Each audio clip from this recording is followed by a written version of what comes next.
Hello guys, or what is up? My name is Dan the Delight and today I'm bringing you another FIFA 21 player review. This time the man in question is the England and I guess mainly Leicester, Barcelona striker Gary Lineker. So we're going to get into the actual stats on the card, get into the attribute details and then get into some gameplay, see how he plays in game compared to what his card says, and then get into the actual stats again and see how I would rate him and where he sits on that all important top 10 list of the best strikers that I've used in FIFA 21 so far. So 84 pace, 88 shooting, 70 passing, 81 dribbling, 40 defending, 75 physical, some nice stats on there. Obviously the pace is a little bit low, but the shooting is incredible. Dribbling could be a little bit better as well. We've shoved the Hunter card on there to try and make the pace a bit better. 3-star skill moves, 3-star weak foot, right footed, high and low work rates, 5'10". You know, 3 and 4 is pretty good. Obviously 5 is the best. 3 for skill moves is the minimum that you really want, but 4-star weak foot isn't bad at all. I paid 291k and we will be judging him off of that price tag for this review. So he might have gone down, may have gone up, but you've got to bear that in mind a little bit with the is he worth it part of this video. But we're getting to the attribute details now. So 84 pace made up of 85 acceleration, 83 sprint speed, so very even stats there. Now the 88 shooting, which is made up of 94 attack positioning, 92 finishing, 84 shot power, 82 long shots, 86 volleys and 87 penalties. There are some incredible stats on there, particularly the two main ones, the attack positioning and the finishing, are fantastic. So the 70 passing is weird ones, made up of 72 vision, 60 crossing, 63 free kick accuracy, 70 short pass, 66 long pass, 61 curve. Pretty poor passing stats. However, I used him as a main striker up there on his own, so I didn't really need them as much as perhaps if you're playing with an up there with a top 2. But yeah, pretty average stats for the pass, unfortunately. And then that takes us to the average of 81 for the dribbling, which is made up of 81 agility, 78 balance, 93 reactions, which is really good, 85 ball control, 77 dribbling and 88 composure. Some decent stats on there. They could be a lot better though. The dribbling is a low point of this card. For me, just looking at the stats, just these ones that we've looked at so far, he's going to feel a bit sluggish. That's just my personal opinion, but we'll see how that plays in game. 40 defending, we won't get into that other than the good 85 heading accuracy, so hopefully you'll get on the end of some of them crosses. And then the 79 jumping, 85 stamina, 75 strength, not bad, and 60 aggression. So some pretty good stats in there really, I guess, for the physical. 75 strength is sort of the minimum that you're wanting. Anything lower than that is dreadful, but it would be nice if that was a bit higher. But obviously the main stats that you're going to be looking at there is the pace, which isn't that great, the shooting, which is really good, and then the dribbling, which isn't that great either. So I don't know, it's a mixed bag so far, but hopefully in game it will feel a lot better, especially with that attack positioning and the finishing. I'm really excited to try him as a guy up top on his own. Hopefully the left forward and right forward that I was using around him can get the ball up to him and he can score some goals.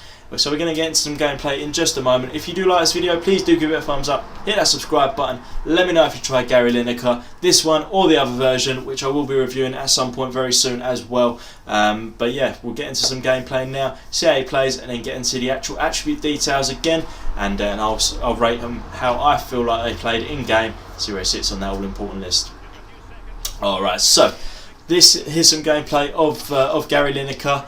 And unfortunately, he just didn't do it for me. It's weird. I don't know what it was, because in FIFA 20, he was my main striker that I used for months until like sort of the end game strikers came out. He was the man that I used all the time, and it just didn't feel right in this game for me. He felt a lot more sluggish than what I was expecting. His pace felt slow. His dribbling felt poor. His passing felt alright, but it wasn't alright stat. His shooting felt really good. I can't knock him for the shooting. When he got onto the ball and got into positions to shoot, he did score, but it was just getting him in them positions. If you've used Harry Kane or a player like that, you know what I mean when I say sluggish. Just wasn't getting into the positions that you really want him to on time, compared to the other players that you've got around him. If you've got two very pacey sort of left forward, right forward, or LW, RW around him, then he's going to get left behind and he's not going to be in the positions that you want. And I had him set to stay forward as well,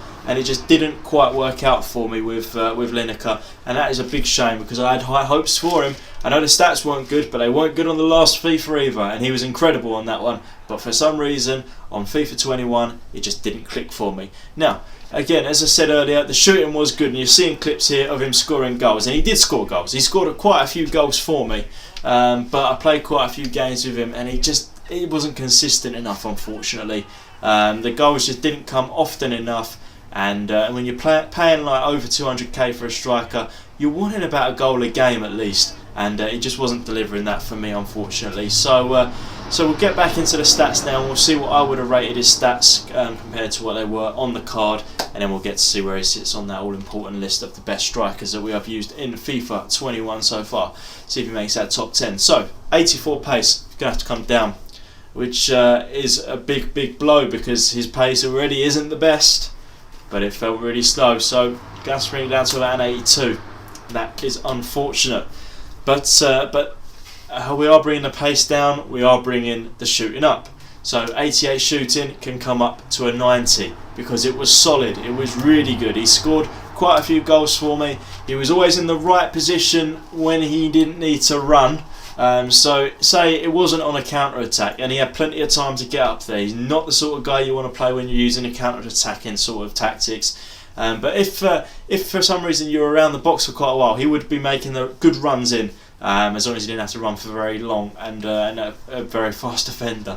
70 passing, that can probably stay about what it is, to be honest. I didn't notice anything where he was particularly bad, but he wasn't particularly good. Maybe we'll bring it up actually to like a 74, 75, because 70 is really low. But he didn't give the ball away, really, so I'm not going to give him anything lower than a 74, 75, so we'll bring that up a little bit. So we'll get that into the green there on a 75. Now the 81 dribbling is low, and it felt about 81 dribbling. Unfortunately, it felt pretty low. It wasn't the best. It wasn't the most fun guy to play with, I'm not going to lie. The dribbling felt pretty poor. It felt sluggish. It felt like he was turning a bit slow, and that was unfortunate because I hoped that his dribbling would be better than what it was that it suggested on the card.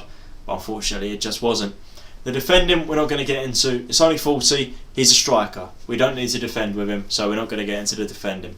Now, 75 physical. This was a strange one because he felt quite strong. So I'm actually going to bring the physical up a little bit. So we'll bring that up to like a 78, 79. His physical felt pretty good, but I don't know, I think it was the dribbling and the pace and everything. Just he wasn't really getting into chances where he'd need to be pushed off the ball. So is Gary Lineker worth the coins that you'd be paying for him? I'm going to have to unfortunately say no. He's got a fairly high price tag on him, and he just didn't deliver on that level for me. There are better strikers around for that same price and for much cheaper as well, I'll be honest with you. So where does he sit on the best of the list of the best strikers that I've used so far? Not in the top 10. And that is a first. That is the first card that I've used that doesn't sit on the list of the top 10. Now, we have reviewed quite a few strikers. A lot have fallen off. It's not easy to get on that list anymore. However, for a player of that price, there are cheaper players on the list. You can go back and see my last striker video and you'll see the list. There are cheaper options that made the list, and unfortunately he didn't make the top 10 list of the best strikers that I've used on FIFA 21 so far. However, if you're a massive Gary Lineker fan, obviously go and buy him because he's a lot of fun to play with if you love him. I just didn't get on with him. That's just me. I mean, there are other players that I have got on with that other people haven't got along with, and but it just felt sluggish and just a bit too inconsistent with the shooting. I mean, he got into once he shot, it was going in. He wasn't always in the right position. And I think that was his pace that was the main letdown with him getting into the right positions. But if you did like this video, please do give it a thumbs up. Hit that subscribe button. Let me know how you got on with Gary Lineker if you have used him. And as always, thank you for watching, guys. Bye bye.